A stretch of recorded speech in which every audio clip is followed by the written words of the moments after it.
Hello friends, good morning. Welcome to my YouTube channel Anupama lifestyle blog. आज আমি তোমাদের সাথে একটা নতুন রেসিপি রান্নার কুকিং ভিডিও নিয়ে চলে এসেছি। আজ আমি বানাতে চলেছি মাশরুম মশলা। রেস্টুরেন্টের মতো বাড়িতেও তোমরা বানিয়ে খেতে পারবে। খুব সুস্বাদু, খুব একটা প্রিয় খাবার আর খুব হেলদি।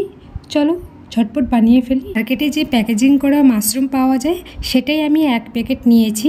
আর এটা প্রথমত আমি খুব ভালোভাবে ধুয়ে নিয়েছি। এবারে আমি ভালোভাবে মাশরুমটা কেটে নেব। মাশরুমের যে গোড়াটা আছে সেটা কিন্তু শক্ত হয়, তো অনেকেই খায় অনেকেই খায় না। বেসিক্যালি আমি নিব না, তো তোমাদের নেওয়ার ইচ্ছা হলে নিবে। যেখানে শক্ত ভাব সেখানে থেকে একটু কেটে দিবে। আর দেখো এবারে আমি কি সুন্দর করে 3 পিস করে কেটে নিলাম সম্পূর্ণ মাশরুমগুলো। ভালো একটা পাত্রে নিয়ে নিলাম সব মাশরুমগুলো। এবার আমরা ম্যারিনেট করে রাখবো। ম্যারিনেট করার জন্য যা যা উপাদানগুলো লাগবে সেটা আমি তোমাদেরকে বলে দিচ্ছি। প্রথমত লাগবে মাখনা লাগবে। মাখনাটা প্রথমে গরম করে কড়াইয়ের মধ্যে গরম করে সেটা ঢেলে দিতে হবে মাশরুমগুলোর উপরে, শুকনা মাশরুমগুলোর উপরে।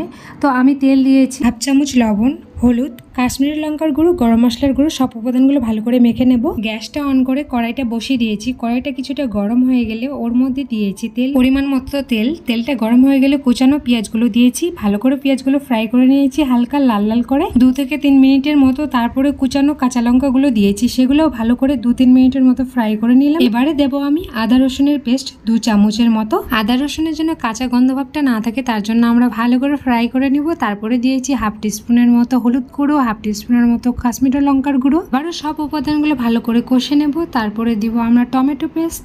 2টো টমেটো নিয়েছি, গ্র্যান্ড মিক্সার করে নিয়েছি। তোমরা আরও শিলপাটাতেও বাটতে পারো। টমেটোর জন্য কাঁচা গন্ধ ভাবটা না থাকে তার জন্য আবারও ভালো করে সব উপাদানগুলো ভালো করে কষে নেব। এবারে লাগবে আমাদের একটা কাজু পেস্ট। তার জন্য আমি 10-12টা কাজু নিয়েছি, ভালোভাবে সেটা মিক্সার গ্রাইন্ড করে নিয়েছি।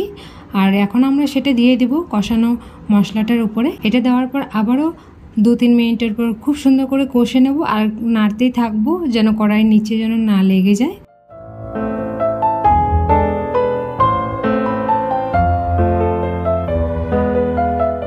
এবারে সব উপাদানগুলো কষানো হয়ে গেলে এর উপরে দিয়ে দেব আমি 1/2 টিস্পুনেরও কম দিয়েছি আমি ধনে গুঁড়ো।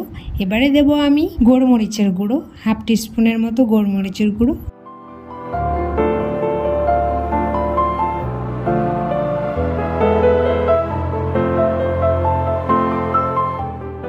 আবারও 2 থেকে 3 মিনিট সব উপকরণগুলো কষিয়ে নিয়েছি।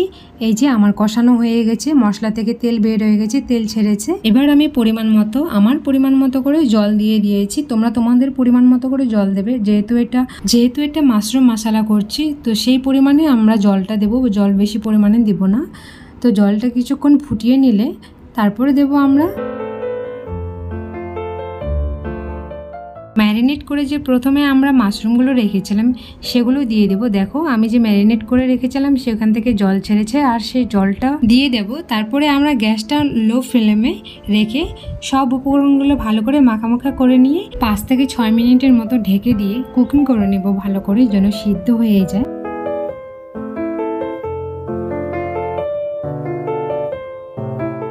এবারে আমি ঢাকনা তুলে দেখছি যে দেখো খুব সুন্দরভাবে কুক হয়ে গেছে।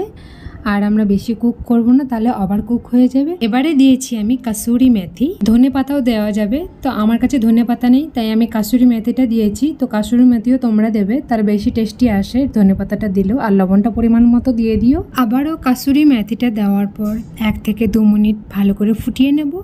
তারপর দেখো আমার রান্না কমপ্লিট। এবারে আমি গরম ভাতের সাথে পরিবেশন করব। খুব সুস্বাদু হয়েছিল। তো ভিডিওটা ভালো লেগে থাকলে অবশ্যই লাইক কমেন্ট শেয়ার করো, চ্যানেলটা সাবস্ক্রাইব করতে ভুলো না। Bye bye.